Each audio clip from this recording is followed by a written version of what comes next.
Main. ஒரு அண்ணாச்சி நம்ம வந்து ஆடு வளர்க்கறதுல வந்து ஆட்டுக்கு கொட்டா அமைக்கிறத பத்தி பேச வந்திருக்கோம். எப்படி ஆடு வளர்ப்புல ஆமா. கொட்டா வந்து எப்படி அமைக்கலாம்? நம்ம வந்து தரையிலேயே வச்சு வளர்க்கறது ஒரு கொட்டா போட்டு நல்லதா? இல்ல பரண் மாரி போடுறது நல்லதா இருக்குமா? அத பத்தி சொல்லுங்க. முதல்ல கொட்டகை அமைப்புங்கிறது எதுக்கு அப்படின்னு தான் முதல்ல பார்க்கணும்.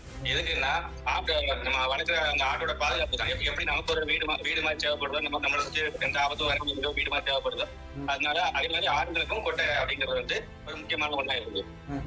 அது சில பேர் வந்து ஷெட்டு போட்டு வளர்க்குறோம். பரண் மேல வளர்த்தா தான் நல்லது அப்படின்னு சொல்றாங்க. அத பத்தி எப்படி நினைக்கிறீங்க? பறவை வளர்த்தா நல்லதுன்னா அவங்க கிளீன் பண்றதுக்கு ஈஸியா இருக்கும். ஆ. இப்போ முன்னாடி வந்து பாத்தீங்கன்னா தரையில தான் வச்சிருந்தாங்க. அப்படின்னு டெய்லி கிளீன் பண்ணிட்டே இருக்கணும். ஏன்னா அந்த ஆட்டோட புழுக்கு இருக்குல்ல, ஆமா. அதெல்லாம் தரையில இருக்கும். அந்த ஆடு போடுற அந்த யூரின்லாம் வந்து தரையில ஈரமா இருந்தா சில ஆடுலாம் அது அதோட அந்த ஈரத்திலேயே படுக்கிறதுனால சளி பிடிச்சு வைக்கிற ஆடுகளுக்கு.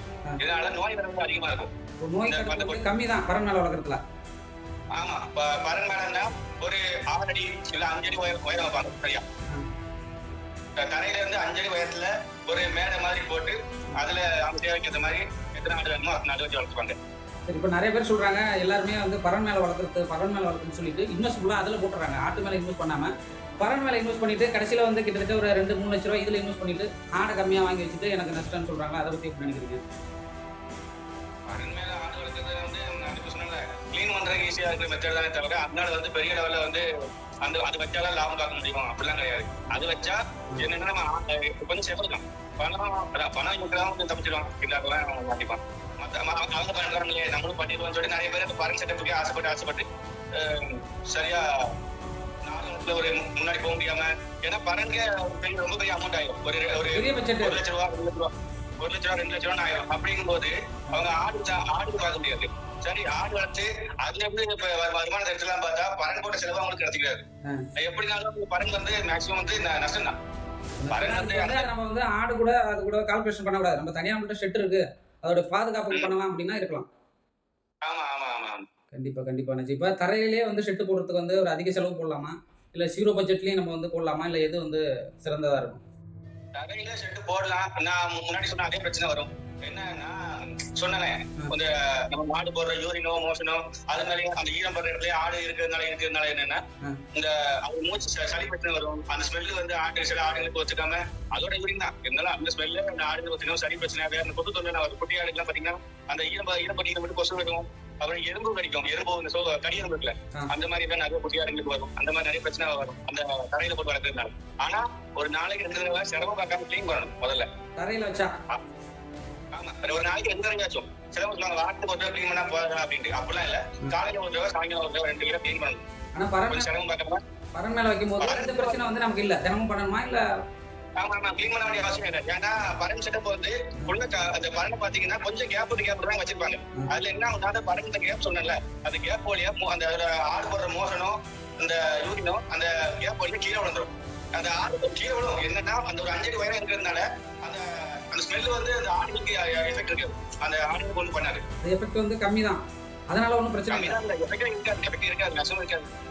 ஏன்னா அந்த ஈரனா கீழே போயிருந்தாலும் கூண்டு அந்த பறன் வந்து எப்பவுமே ஹீட்டா தான் இருக்கும், ட்ரையா தான் இருக்கும். அது மாதிரி அந்த மோஷன் கூட அந்த புழுக்க கூட கீழே போயிருந்தனால அந்த புழுக்கையினால வர அந்த தோல் பிரச்சனை எல்லாம் அந்த பறந்து வளர்க்குற ஆடுகளுக்கு இருக்காது. மழை காலங்கள்ல வந்து நிறைய பேர் வந்து தரையில வளர்க்கறதுல வந்து பிரச்சனை நிறைய சந்திப்பாங்க. அப்படிங்கும்போது பறந்துருக்கு நல்ல விஷயம் தானே. ஆமா, ஆனா அந்த மழைக்காலங்கள்ல வந்து தரையில வளர்க்கிறவங்களுக்கு வந்து அந்த ஈரப்பட்ட ஆடுகளுக்கு ஒத்துக்காதுன்னு சொன்னல, அதை தவிர்க்கிறதுக்கு ஒரு மெத்தட் இருக்கு. இது வந்து கொஞ்சம் செலவு கம்மி தான். எப்படின்னா நம்ம ஒரு 3 அடி உயரத்துல ஒரு டேபிள் செஞ்சுக்கணும். 3 ஹைட்ல ஒரு 5 காடு இல்ல 4க்கு 4 சைஸ்ல நீல அகலத்துல ஒரு டேபிள் மாதிரி செஞ்சு அதை வந்து ஒரு 3 நமக்கு ஒரு 4 ஆடு இருக்குன்னா ஒரு 4 டேபிள் அந்த மாதிரி. ஆமா, அந்த மாதிரி பண்ணி அதுல போட்டு பெட்டியுள்ள போட்டு அடைச்சிடணுமா டேபிள் உள்ள? இல்ல, நம்ம டேபிள் வச்சாலே போதும். அந்த ஆடு வந்து மழை அடிச்சா அந்த ஈரமா இருக்கும்ல, அது மேல ஏறி படுத்துக்கும் சொல்லுவாங்க. ஆமா, அது மேல ஏறியே படுத்துக்கும். அதனால தரையில வந்து ஈரம் இருந்தாலும் நம்ம ஆடுகளுக்கு வந்து சேஃபா இருக்கும் கொஞ்சம். ஒரு மேக்ஸிமம் ஒரு ஷெட் போட்டோம்னா ஒரு 20க்கு 20ல வந்து எத்தனை ஆடு வந்து நிறுத்தலாம்? என்ன இதானே ஷெட்டோட அளவை பொறுத்து தான் இருக்கு. ஒரு ஆட்டுக்கு மினிமம் வந்து ஒரு 4 அடி 4 அடி அகலம் 4 அடி நீளம் இருந்தா போதும். ஒரு ஆடு சொல்றேன். ஆமா, ஏன்னா வந்து இந்த மாதிரி வந்து சும்மா அடைச்சு மட்டுமே போட்டோம்னா அதோட கம்மியா இருந்தா போதும். ஏன்னா நம்ம காலையில இருந்து சாயங்காலம் வரைக்கும் உள்ளே அடைச்சு போட்டு வச்சிருப்போம். அதனால அது வந்து நல்லா கொஞ்சம் இடம் கொஞ்சம் வீதியா இருந்துச்சுன்னா அங்கிட்டு இருந்து நடந்துக்கிட்டு சுத்தி இடம் பண்ணிட்டு அது பாட்டுக்கு இருந்துடும். 4 ஆடு இருந்தா ஒரு ஆட்டுக்கு போதும். சரிங்க. 10 ஆடுனா கணக்கு பண்ணும். 10 ஆடுனா அதுக்கு கணக்கு. இப்போ எங்க சைட்ல எல்லாம் பாத்தீங்கன்னா பெருசா இதுக்கு வேண்டி இன்வெஸ்ட் பண்றது இல்ல. என்னன்னா வீட்லயே வந்து கிடைக்கிற மரத்தை வச்சு அதை வச்சு நட்டு அதுல கட்டி கொஞ்சம் கீத்தை மட்டும் வாங்கிட்டு வந்து போட்டு அது மாதிரி வளர்க்குறாங்க. அது வந்து உண்மையிலேயே அது வந்து இந்த சொல்றாங்க ஆடு வளர்ப்பும் சரி, இந்த மாடு வளர்ப்பும் சரி, கிராமங்கள்ல வந்து தெளிவா இருக்காங்க. ஏன்னா அங்க வந்து இதெல்லாம் வந்து ஒரு சின்ன கைத்தொழில் பார்க்கலாம். ஆடு மட்டுமே விட்டு அவங்க வந்து காசு பைசா பார்க்க போறதில்ல. ஆடு ஏதாவது திருவிழா டேட்ல செலவுக்காரன் வந்து வித்து காசு பார்க்கணும். அந்த ஒரு மோட்டிவ் தான் அந்த மாதிரி கிராமத்துல உள்ளவங்களோட கணக்கு. ஆனா சிட்டில உள்ளவங்க இல்ல, நிறைய பேர் இப்ப உள்ளவங்க என்ன பண்றாங்கன்னா இந்த யூடியூப்ல செல்ல பார்த்து சரி அவரு ஆடு பண்ண வைக்க சொல்றாரு அப்படின்னு சொல்லிட்டு ஒரு 10 வீடியோ பாக்குறாங்க. 10 வீடியோ பார்த்து சரி நம்ம இந்த விஷயம் எல்லாம் பண்ணா நம்மளும் ஆடு வளர்த்து நல்ல லட்சக்கணக்கில் சம்பாதிச்சிடலாம் அப்படிங்கிற இடத்துல வந்துடுறாங்க உள்ள. ஆனா வந்ததுக்கு அப்புறம் தான் அவங்க சரி இதுல வந்து லாபம் பார்க்க முடியாது. ஏன்னா இந்த ஆடு வளர்ப்பையும் சரி, மாடு இந்த மற்ற கோழி எல்லாம் ஒரு சின்ன ஒரு பொழுதுபோக்கு தான். பொழுதுபோக்குன்றத விடவும் அதை லாபம் அப்படின்னு பார்க்க முடியாது. அன்னன்னைக்கு தேவைக்கு அது சின்ன செலவா வித்துக்கலாம். இப்ப அதிக அளவு வந்து பணம் இருக்கவங்க வந்து கண்டிப்பா ஷெட்டுங்கிறது போலாம்.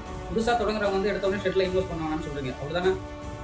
ஆமா, ஏன்னா அந்த ஆடு வளர்ப்பு வந்து அவங்க கொஞ்சம் கத்துக்கிட்டு முதல்ல ஒரு நோய் வந்தா எப்படி எந்த ஒரு தொழிலா இருந்தாலும் சரிதான், முதல்ல அதுல இருந்த கெட்டதை கத்துக்கணும். சரி இந்த விஷயத்துல என்னென்ன கெட்டதா நடக்கும் அப்படின்னு சொல்லிட்டு அதை கத்துக்கிட்டு அது நடந்தா நம்ம அதுல இருந்து வெளியே வரலாம் அப்படிங்கிறது கத்துக்கிட்டு தான் அதுல முழுசா இறங்கும். இப்போ ஆடு வளர்ப்புன்னா நம்ம ஒரு லாபத்தை மட்டுமே பார்த்துட்டு முழுசா இறங்கிட கூடாது. அந்த ஆடு வளர்த்தா சரி இந்த ஆடு இப்போ ஒரு ஆடு இப்போ நம்ம வந்து இடக்கூட ஆடு அப்படிங்கறதுக்காக வந்து போரியரு, தலைச்சேரி, அப்புறம் சிரோக்கி, பீட்டல்னு சொல்லி நிறைய வெளிநாட்டு பிரீடா இருப்பாங்க. அந்த பிரீடை வந்து நம்ம அவங்க யோசிக்கணும், அவங்க அந்த பிரீடை நம்ம ஊர்ல கொண்டு வந்தா இந்த இருந்து நம்ம ஊர்ல சேல்ஸ் ஆகுமா அப்படின்னு பாக்கணும்.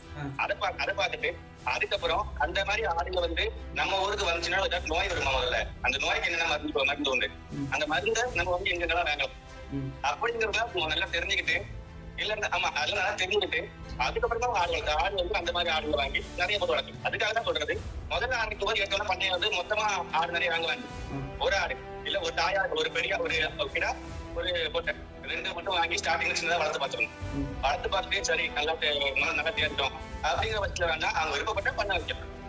சரிங்க. இப்போ வந்து ஷெட்ல வந்து மருந்து அடிக்கிறது போறது, இந்த உண்ணி பிரச்சனை, பேனு பிரச்சனை இது மாதிரிலாம் ஷெட்ல இருக்குமா? அதுக்கு இல்லை மருந்து அடிச்சா இல்லை அது வந்து தரையில இருக்கிறதுக்கு அதிகமா நோய் தாக்கம் ஏற்படுமா? ஷெட்ல வைக்கிறதுக்கும் அந்த பிரச்சனை வருமா? உண்ணி பிரச்சனைங்கிறது அது எல்லா ஆட்டுக்கும் வரதான் செய்யும். அது நம்ம எந்த கொண்டு வச்சாலும் சரி அந்த உண்ணி பிரச்சனை வரதான் செய்யும். அது மண்ணில் இருந்தாலும் சரி, ஷெட்ல இருந்தாலும் சரி. அது என்னன்னா அந்த முதல்ல ஆடு பராமரிக்கிறது வந்து கரெக்டா பராமரிக்கணும். கரெக்டான நேரத்துல முடியெல்லாம் வெட்டணும். சில ஆடுகள்லாம் பாத்தீங்கன்னா நிறைய முடியிருந்த ஆடு சொல்றேன், நிறைய முடிந்த ஆடுகள்லாம் பாத்தீங்கன்னா நீங்க முடி வேச இறங்கி பாத்தீங்கன்னா உள்ள தெளிந்த பூ பிடிச்சிருக்கும். எங்கேயாவது பிடிச்சிருக்கு பூ பிடிச்சிருக்கு. கிட்டத்தட்ட நம்ம மாதிரிதான் நிறைய முடி அந்த அவங்க முடியை சரியா பராமரிக்கல, ஒழுங்கா வெட்டி நீட்டா இல்லைன்னா பாத்தீங்கன்னா முடியல பாத்தீங்கன்னா இந்த ஈரம் சொல்லுவாங்க நமக்கு. அதே மாதிரி ஆடுகளுக்கு உண்டு. அந்த மாதிரி சின்ன தெல்லு பூச்சி மாதிரி ஆரம்பிக்கும் நம்ம தலையில ஓடல. அந்த மாதிரி ஆடுகளுக்கும் சின்ன தெல்லு பூச்சி மாதிரி ஆரம்பிச்சு இந்த நாய்கள்லாம் பாத்தீங்கன்னா பெரிய உண்ணியா இருக்கும். அந்த மாதிரி அது உண்ணி வச்சிடும். அதனால என்ன பண்ணணும், முதல்ல ஆடுகளுக்கு வந்து முடி வெட்டுறதை வந்து ஒரு கட்டாயமா வச்சுக்கணும். ஒரு 3 மாசத்துக்கு ஒரு தடவை நமக்கு தெரியும் அந்த ஆடுக்கு வந்து முடி வெட்டுற ஸ்டேஜ் வந்துட்டு பார்த்தா தெரியும். ஏன்னா காலுக்கு அதோட தொடை பக்கம், முதுகு பக்கம், வயிற்றுக்கிட்ட எல்லாம் பாத்தீங்கன்னா நிறைய முடி வந்துடும். அப்பவே நமக்கு தெரியும் ஆட்டுக்கு முடியெல்லாம் வெட்டணுமோ? ஆமா, கண்டிப்பா வெட்டணும். என்ன சொல்றீங்க அண்ணாச்சி? ஆமா, ஏன்னா அந்த முடிதான் ஆட்டோட வளர்ச்சியையும் பாதிக்குது. முதல்ல இது நிறைய பேருக்கு புரியல. அப்ப முடி வெட்டுறதுக்கு அந்த முடி ஆட்டுக்கும் வெட்டணும்னு சொல்ல வரீங்க, அப்படிதானே? நெகம் வந்து கட்டுத்தறியில பறன் மேல மேயர் ஆட்டுக்கு வந்து இந்த நெகம் பிரச்சனை வளர்றத பொறுத்து இருக்காதுன்னு சொல்றாங்க. ஆமா, அது வந்து குட்டி ஆடுகளுக்கு வரமா முடியாது. கொஞ்சம் வளர்ந்த பெரிய ஆடுகளுக்கு எல்லாம் பாத்தீங்கன்னா சரியா கவனிக்காம விட்டா நட்டு கூட போட்டாலும் பெரிய பெரிய நகமா வளர்ந்துட்டு இருக்கும். அதுவும் நான் வந்து நகமும் வெட்டணும், அந்த முடியும் வெட்டணும். இந்த ரெண்டுமே பறன் மேல வளர்க்குறவங்க கண்டிப்பா இது ரெண்டுத்தையும் பண்ணணும்னு சொல்ல வரீங்க. மேய்ச்சல் முறையில பொறுத்து வந்து பறன் மேல இல்ல, யாரா இருந்தாலும் சரிதான். இப்போ ஒரு அந்த ஆட்டை வந்து யாரா இருந்தாலும் சரிதான். நம்ம கிராமத்துலயே பாருங்க, சில ஆடுலாம் பாத்தீங்கன்னா நகம்லாம் பெருசா வளர்ந்துட்டு இருக்கும். நல்ல வயசான ஆடா இருக்கும். சரியா கவனிச்சுக்க மாட்டாங்க. நான் நடக்க கூட முடியாம பெருசா வளர்ந்து தத்தி நடக்கும். அது ஒண்ணு. திருப்பி சில ஆடுகள்லாம் பாத்தீங்கன்னா முடியெல்லாம் நல்லா பெருசா வளர்ந்துருக்கும். ஆனா அந்த முடி நிறைய வளர்ந்துருக்க ஆடுகளோட முடியெல்லாம் வெட்டினா தெரியும் அது உடம்புல சுத்தமா இந்த சதை பிடிச்சிருக்கு. அந்த தலையில சதத்தை சத்தம் பண்ணா அந்த முடியை எடுத்துக்கிட்டு அந்த முடியை மட்டும் தான் வளர்ந்துடும். ஓ சரி அண்ணாச்சி. இப்போ வந்து நகம் முடி வெட்டுறது வந்து ஒரு ரொட்டேட்டா பண்ணிட்டே இருக்கணும், அப்பதான் ஆடோட வளர்ச்சிக்கு வந்து நல்லா இருக்குன்னு சொல்லிருக்கீங்க. வளர்ச்சிக்கும் நல்லா இருக்கும். அதே மாதிரி நம்ம ஆரம்பத்துல பேசிக்கிட்டு இருந்தோம்ல, அந்த உண்ணி பிரச்சனை, உண்ணி வந்தா சொல்லி கேட்டீங்க. ஆமா, அது முதல்ல குறைஞ்சிடும் அந்த முடிவெட்டுறது தான். முடிவெட்டுறதுனால வந்து பேனோ ஈரோ உண்ணி பிரச்சனை இது வந்து கம்மியாயிடும்னு சொல்ல வரீங்க. கம்மியாயிடும். அதுக்கப்புறம் என்ன ஆகும்னா, இதுக்கப்புறம் தான் இருந்தாலும் சில உண்ணிலாம் இருக்கும். முடிவெட்டினதுக்கு அப்புறம் ஒரு சில உண்ணிலாம் உடம்புல ஒட்டிக்கிட்டே இருக்கும். இதெல்லாம் போகணும்னா அதுக்குன்னு தனியா மருந்து இருக்கு. அதை வந்து எடுத்து அது தண்ணியில கலந்து குளிப்பாட்டணும். ஒரு 15 நாளைக்கு ஒரு தடவை, இல்ல வாரத்துக்கு ஒரு தடவை அந்த மாதிரி கணக்கு பண்ணி நம்ம குளிப்பாட்டிட்டோம்னா அந்த உண்ணி, நீங்க சொல்ற அந்த உண்ணி பிரச்சனை இருக்கவே இருக்காது ஆடுகளுக்கு. அப்படிங்கும் போது தேவையான அந்த ஆட்டுக்கு வந்து உண்ணி இல்லைன்றதுனால கொஞ்சம் அது வந்து சரியான சத்து போல அது உடம்புல தான் இருக்கும். சரி அண்ணாச்சி, நீங்க சொல்றதெல்லாம் பார்க்கும்போது வெளியில இருந்து பார்க்கும்போது இதுதான் ஈஸியான தொழில்ன்ட்டு வந்து வர போல இருக்கு. நீங்க சொல்ற விஷயத்தெல்லாம் பார்த்தா இருக்கிறதுலே கஷ்டமான தொழில்னா இதுவா தான் இருக்கும் இருக்க.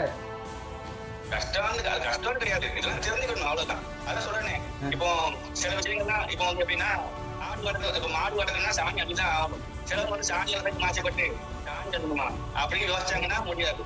அதான் அந்த மாதிரி தான் சில விஷயங்கள் இந்த ஆடு வளர்ப்புலையும் சில விஷயங்கள் நம்ம பண்ணாதான், ஒரு ப்ராப்பரா நல்லா பண்ணாதான் நம்ம வந்து நல்ல லாபம் அந்த மாதிரிலாம் பார்க்க முடியும்.